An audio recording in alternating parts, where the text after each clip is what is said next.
இது போன்ற புதிய வீடியோக்களுக்கு கீழே தெரியக்கூடிய இந்த சப்ஸ்கிரைப் பட்டனை கிளிக் பண்ணி சப்ஸ்கிரைப் பண்ணிக்கோங்க. கூடவே வர இந்த பெல் ஐக்கனை கிளிக் பண்ணி ஆல் அப்படின்ற ஆப்ஷனை செட் பண்ணி வச்சுக்கோங்க.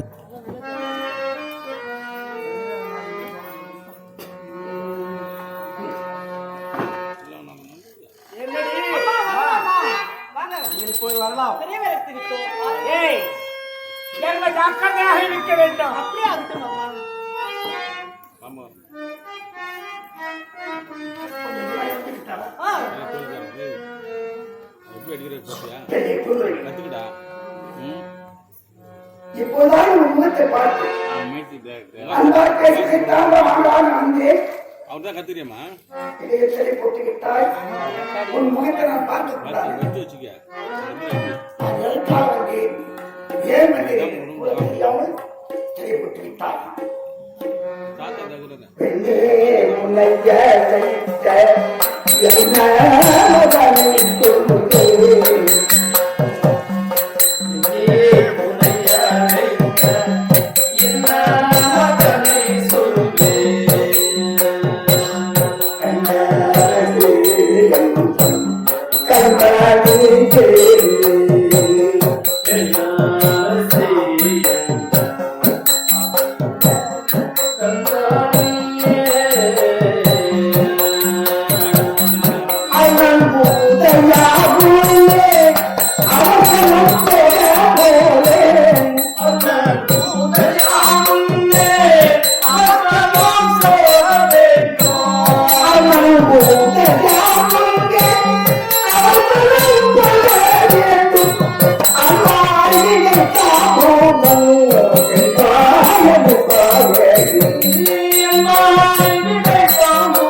தொட்டு தாடி கட்டியேனோ அங்கிருந்து இதே பிடிவாதமாயிருக்கின்றார்.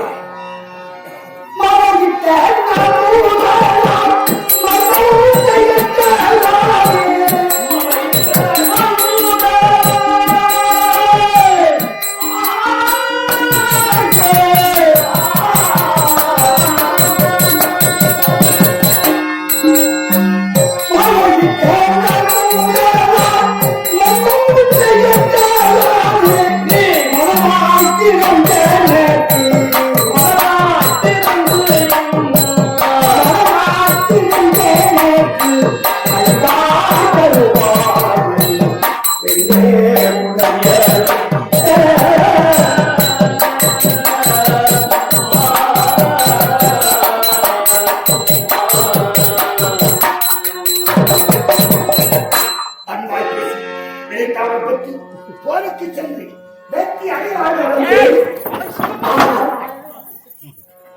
இன்னும் என் முகத்தை பார்க்க மாட்டேன். பிடிவாதமாக அடாவடியாக எதை போட்டு விட்டாய். அது எதற்காக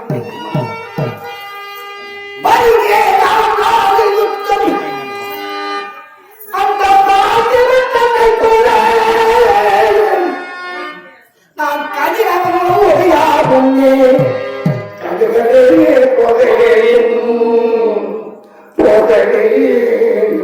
நான் போகவே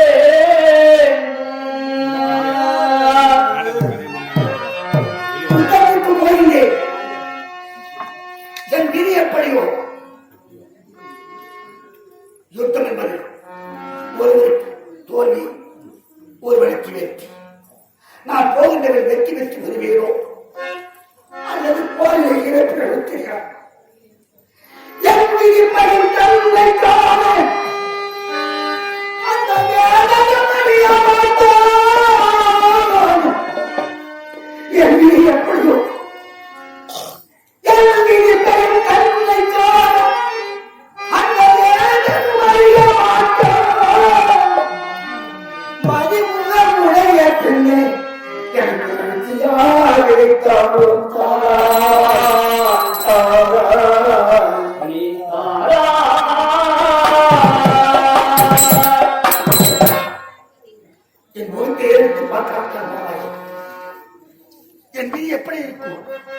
அது என் தலையில் ஏறியவர் அழித்து எழுப்போகிறேன். இருந்தால் உலகில் இருந்தால் பிறகு இறந்தால் இதுதான் வாழ்க்கை.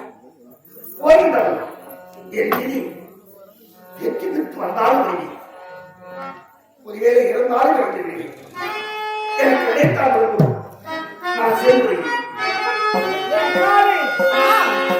சுந்தரவல்லி விடை தாங்குடன் கொடு கொடு கொடு கொடு என்று கேட்கின்றாரே. ஆமா, நான் சொன்னது என்ன? இவர் தாயார் தந்தை யார் என்று தெளிவாக சொல்ல வேண்டும் என்று தெரிவித்தேன் அல்லவா? ஆமாம்மா. அறிவால் கலந்து வைத்து அறிவுற பார்த்தவன் என்று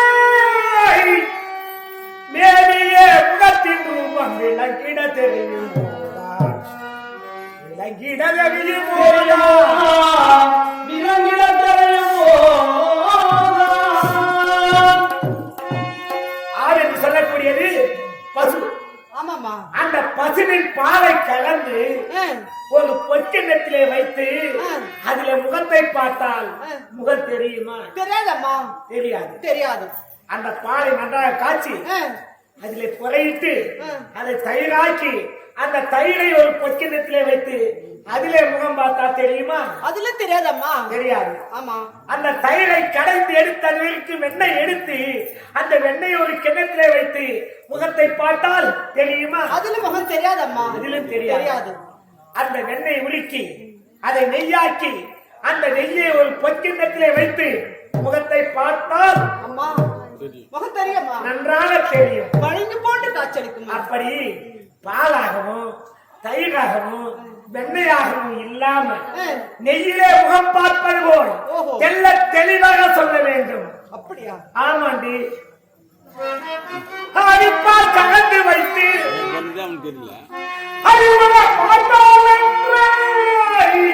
மேலியே முகத்தின் ரூபம் விளங்கிட தெரியும், விளங்கிட தெரியும்.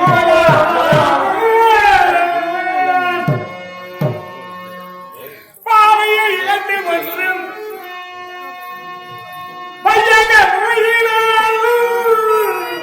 தீவினை வந்த போதும் குளம் தெரியாமல் பேச மாட்டேன், குளம் தெரியாமல் பேச மாட்டேன், குளம் தெரியாமல் பேச மாட்டேன், குளம் தெரியாமல் பேச மாட்டேன்.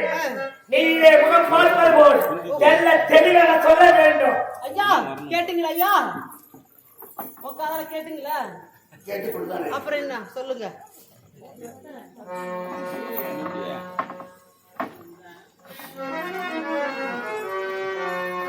என் பிறப்பின் ரகசியத்தை சொன்னால்தான் கிடைத்தாமல் தங்கி நிற்கிறார்.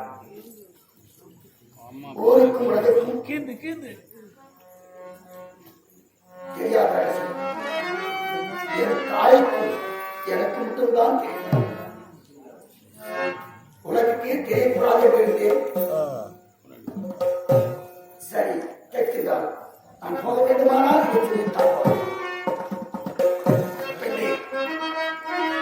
மங்கைய இதுவரைக்கும் என் மர்மத்தை சொல்லவில்லை, என் சண்டை விட்டு இன்று எங்கள் சரித்திரம் சொல்லுகின்றேன்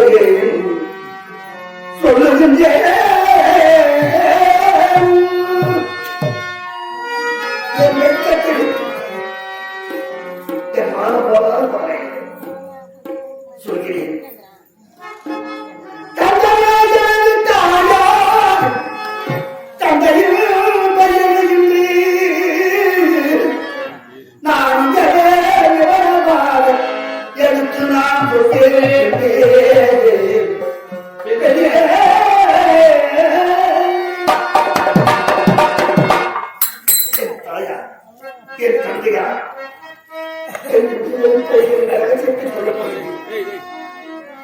அப்படி சொன்னால் எனக்கு விடைத்தாமலும் கொடுப்பாய் என்று நினைக்கின்றேன்.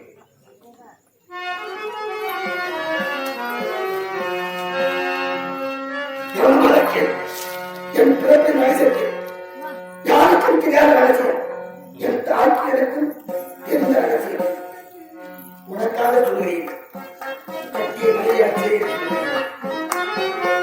சொல்லுவேன் கேளாதே கண்ணே சுந்தர கண்ணே சொல்லுவேன் கேளாதே கண்ணே சுந்தரமுடைய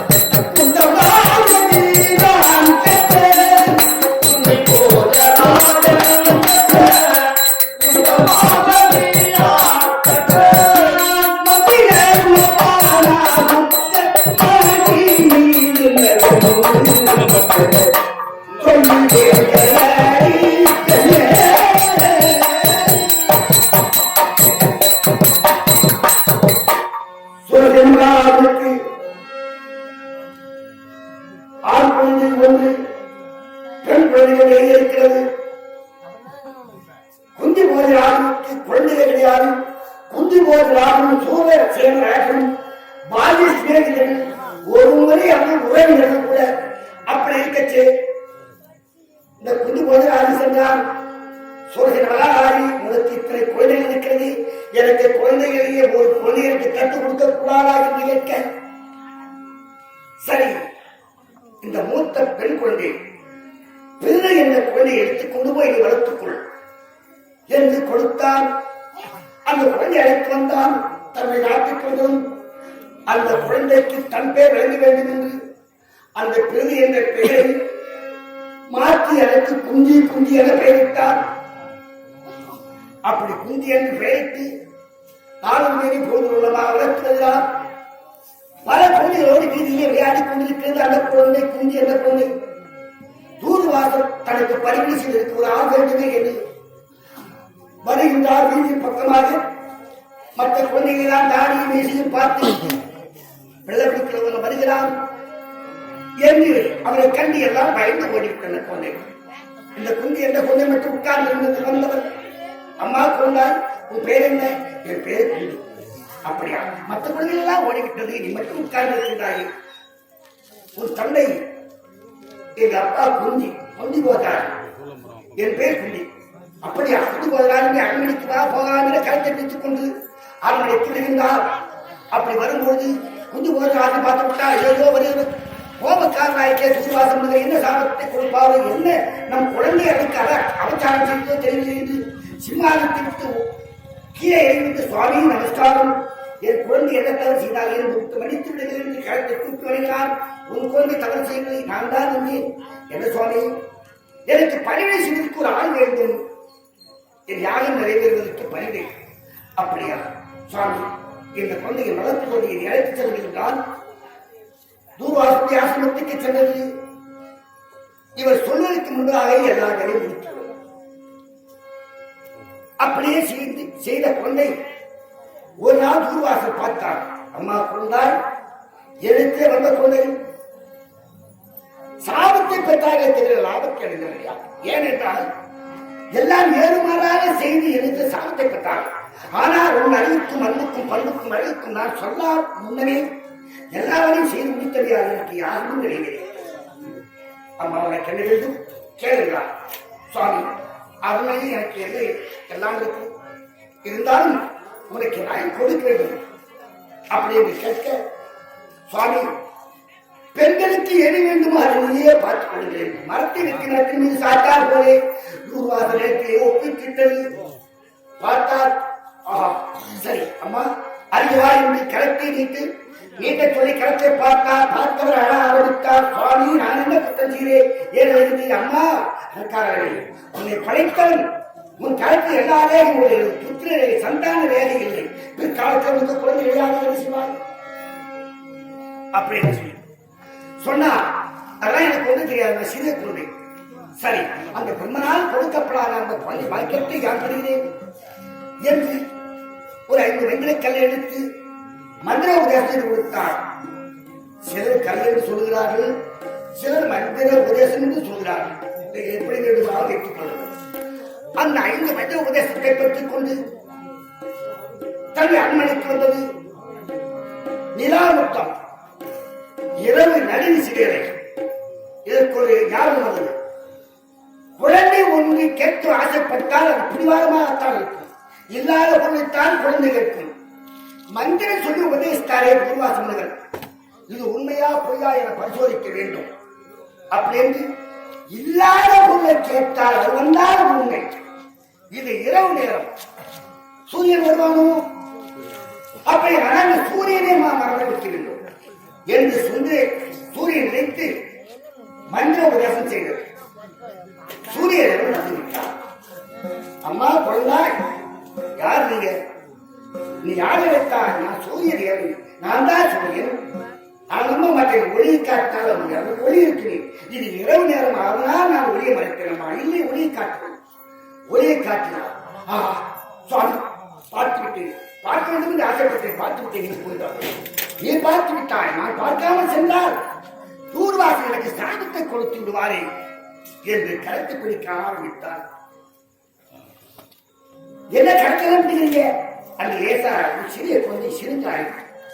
கலிதே இருந்து கலிசிய வந்து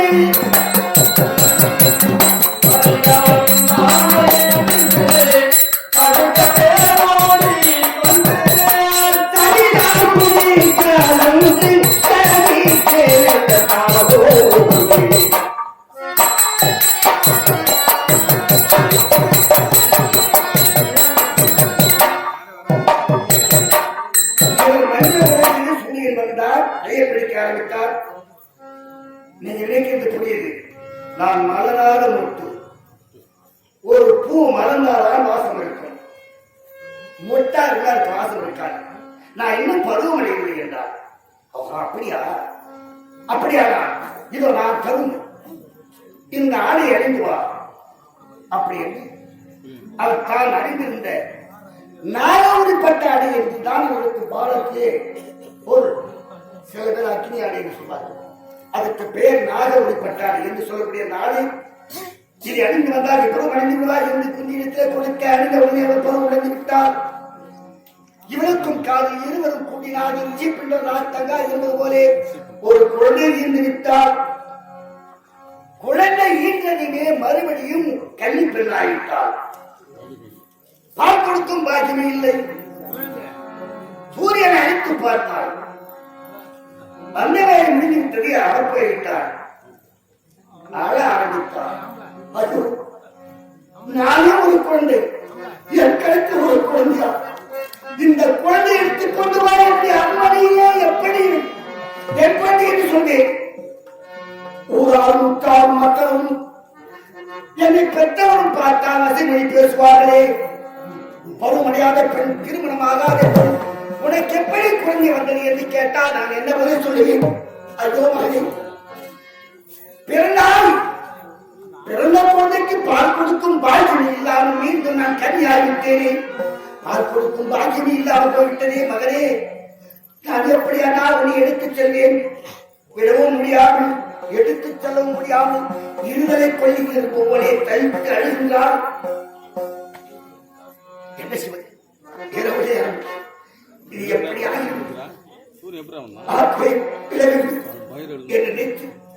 அரண்மனைக்கு வந்தால் ஒரு தண்டனை பேரை இடித்தார். யாருக்கும் தெரியாத அதை வைத்தார். வைத்து இதை புறமா நதியை விட்டு விடுவோம், நதியை விட்டு விடுவோம் என்று அந்த குழந்தையை பேரையிலே வைத்து தான் அணிந்திருந்த முத்துவையும் கோலம் பவளம் நீளம் பச்சை மரகம் என்று சொல்ல கற்றால் வைக்கப்பட்ட தான் அணிந்திருந்த நகையில் அப்படியே கைக்கு வைத்து ஏன் கைக்கு வைத்தார். ஒரு ஏழையும் கருத்துக்கு அந்த குழந்தையை காப்பாற்ற முடியாமல் சாதனைக்கு விடுவானே. இந்த நகையெல்லாம் வைத்தால் நம் பள்ளியை காப்பாற்றினே இருந்து கழட்டி அதை வைத்து சூரியன் கொடுத்த ஆயுதம் அதை வைத்து நகையை விடும்போது என்ன சொல்லி அழுகின்றார்? எப்படி விடுகின்றார்? என்ன செய்தேன் மகன்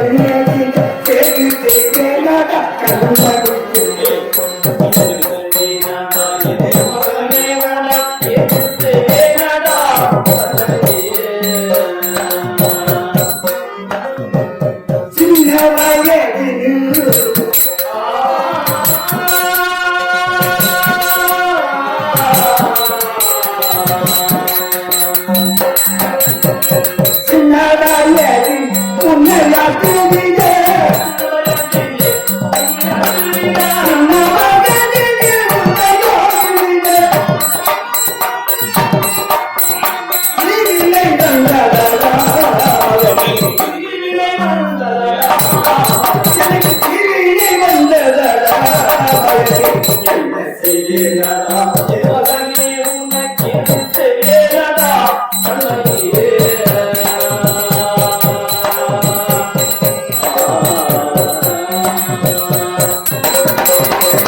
எனக்கு குழந்தை வேண்டும் என்று தவம் செய்கிறார், பூஜை செய்கிறார். எத்தனையோ பேர் குழந்தை இல்லாமல் இருக்கின்றார்கள். அங்கே போய் பிரதப்புறானா அருந்தவம் செய்து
என்று நினைந்து வீழ்ந்து அண்ணா நதியை விட்டார்.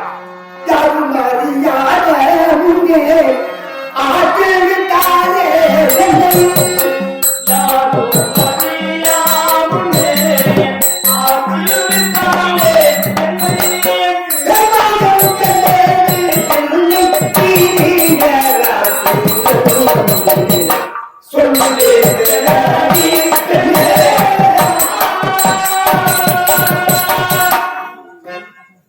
திருக்கூட்டில் என்ன செய்வாங்கன்னா கண்ணு தெரியாத திருந்தாக்க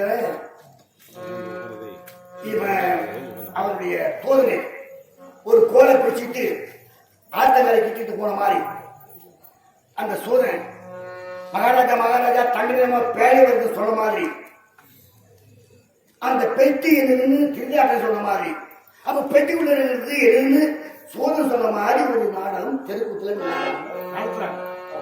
அது பாரதத்திலே கிடையாது. ஆனால் சூதன் என்றவன் தேர் ஒட்டி தேசப்படக்கூடிய சூதன் அவனுடைய மனித நாடி அதெல்லாம் குளிக்க போறாங்க. ஊர் மக்கள் எல்லாம் குளிக்க போறாங்க நதி. அப்பொழுது இவன் பார்த்து விட்டான். அதே ராதா தக்கநிகமா பேர ஒன்று அடிச்சுட்டு வருதுன்னு சொன்னான். சொல்றது உள்ள வாய போய் மூடுனான். உள்ள வாய இவ்வளோ ஜனங்க குளிக்கிறாங்க. அவரெல்லாம் பார்த்துட்டு அவங்க செடியில விழுந்துட்டான். ஆகப்பட்ட பொருள் அரசாங்கத்துக்கு சொந்தம் எடுத்து போடுவான். அதனால நதி என்பது ஒரு நேரா இருக்காது, வளைந்து வளைந்து இருக்கும். கொஞ்ச தூரம் கரையோரமா போயிட்டே இருக்கும்.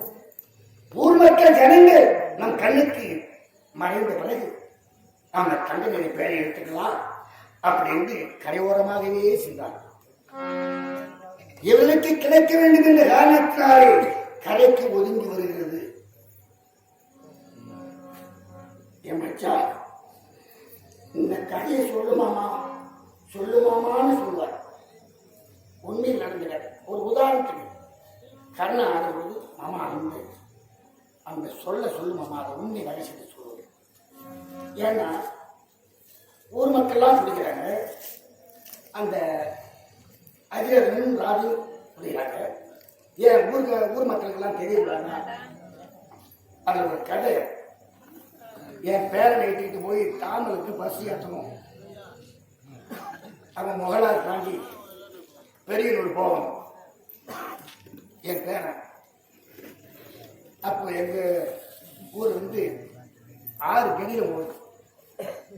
அந்த கிணறுல ஒரு முட்டை அளவு நீர் தண்ணி இறங்கி நான் போறேன். தாத்தா எனக்கு இது வருதுன்னா, ஆனா வெளியே போனா இருந்துட்டுமா காலாண்டு போலான்னு சொல்லிட்டு நான் அந்த கடைக்கு போயிட்டேன். ஒத்தடி பாதை தான் அந்த நீர் ஓட்டம். அந்தாண்ட இருந்தாண்டே கொஞ்சம் பள்ளம். அதில் போயிட்டுங்க அந்தாண்ட போய் உட்காந்துட்டேன்.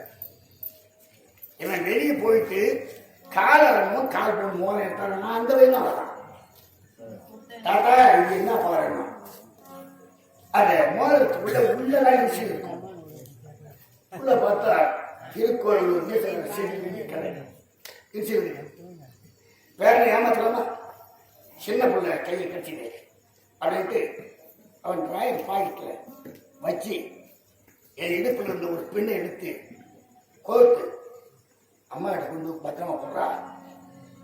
இந்த நாடகத்தில் சொல்ல அதுதான் என் மிச்சம் சொல்லுவார். ஆமா இந்த கதையை சொல்லு மாமா, ஏன்னா யாருக்கு கிடைக்க வேண்டும் என்று இருக்கிறதோ அவளுக்கு தான் கிடைக்கும். இது ஒரு உதாரணமாக இருந்தாலும் உண்மை ரகசியம். இந்த நாடகத்தை அவனை போய் சொல்ல உண்மை இதான் என் மிச்சம் சொல்லுவார். சொல்லுங்க. அதுபோன்று எல்லாரும் பிடித்தாங்களே தவிர எல்லாரும் கண்ணுக்கு தெரியல. இவளுக்கு கிடைக்க வேண்டிய காலத்தால் இவளுக்கு தெரிந்து கரையோரமா வந்தது பேடையை திறந்தான். ஆச்சரியப்பட்டான்.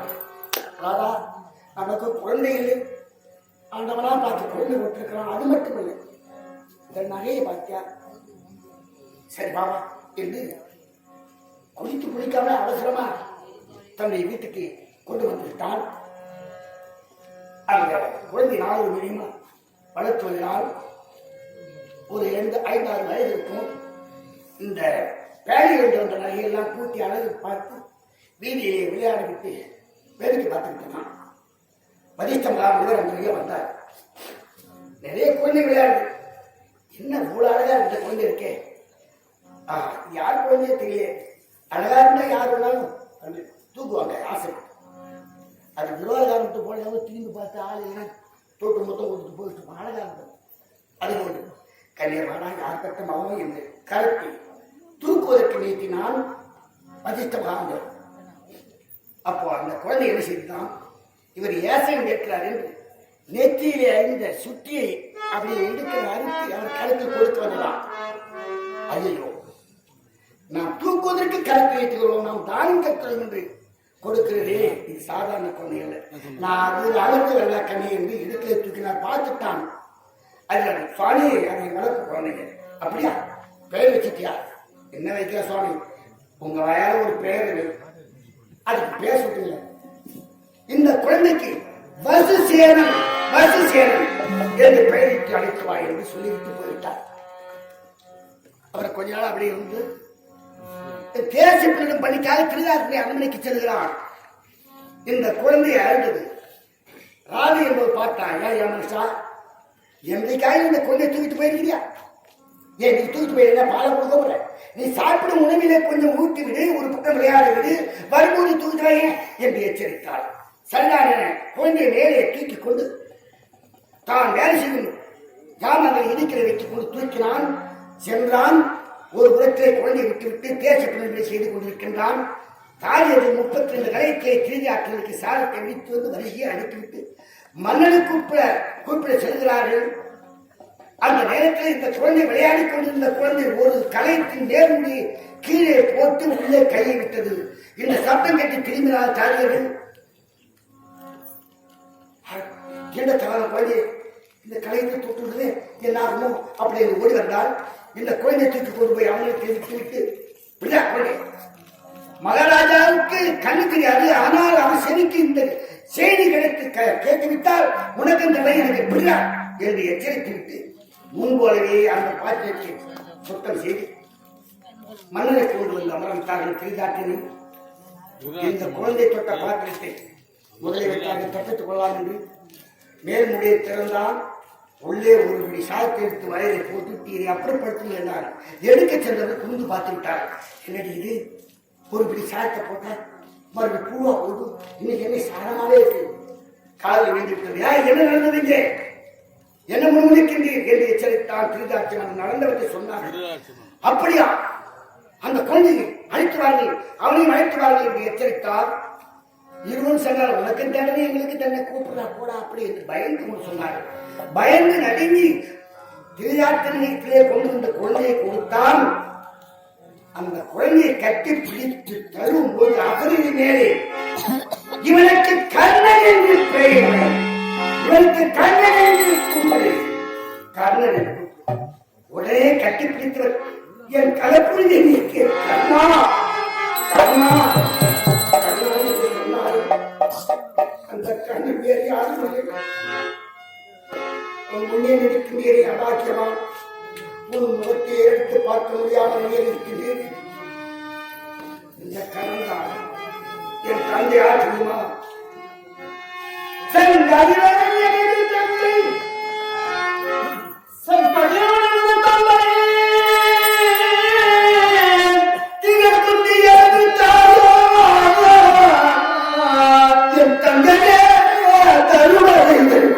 என் தம்பியராக என் தம்பியராகவே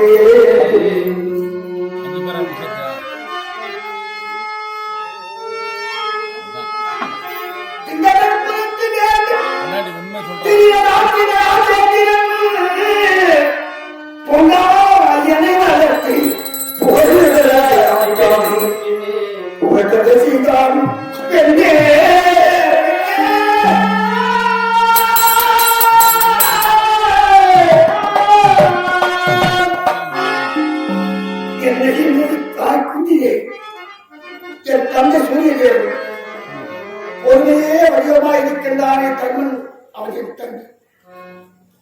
கதைக்கிற பிறந்திருக்கின்றானே, என்னை பிடித்து வளர்ந்திருக்கின்றானே பீமன், அவன் என் தம்பி. இப்போது என்னை கொள்வேன் கொள்வேன் அறிந்தாரே அர்ஜுன், அவன் என் தம்பி. நல்ல சார ஐவரும் என் தம்பி. என் பிறப்பின் ரகசியத்தை சொல்லிவிட்டு விலை கொடுப்பது